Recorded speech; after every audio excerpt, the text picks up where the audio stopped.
முடியாதுடா. நீயும் என் பொண்ணு இந்த ஜென்மத்துல சேர முடியாது.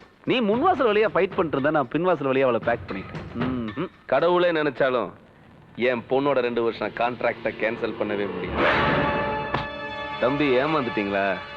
That is Thirumalai. டேய், என்னை பொறுத்த வரைக்கும் நீ ஒரு க்ளோஸ்டு சாப்டர். நீ உயிரோடு இருக்கணும்னா இதுதான் நீ நானும் சந்திக்கிற கடைசி மீட்டிங்கா இருக்கணும். போ. திவ்யாவை அனுப்பிட்டியா? எங்கடா அனுப்புவ? இங்க இருக்காடா அவ. விளையாட்டு தான் வாழ்க்கைன்னு நினைச்சிட்டு இருக்கா அவ. விளம்பரம், பணம், சூதாட்டம்னு நீ அவ வாழ்க்கையில விளையாடிடாத. இதுதான் நம்ம கடைசி மீட்டிங்கா இருக்கணும்னு நானும் ஆசைப்படுறேன்.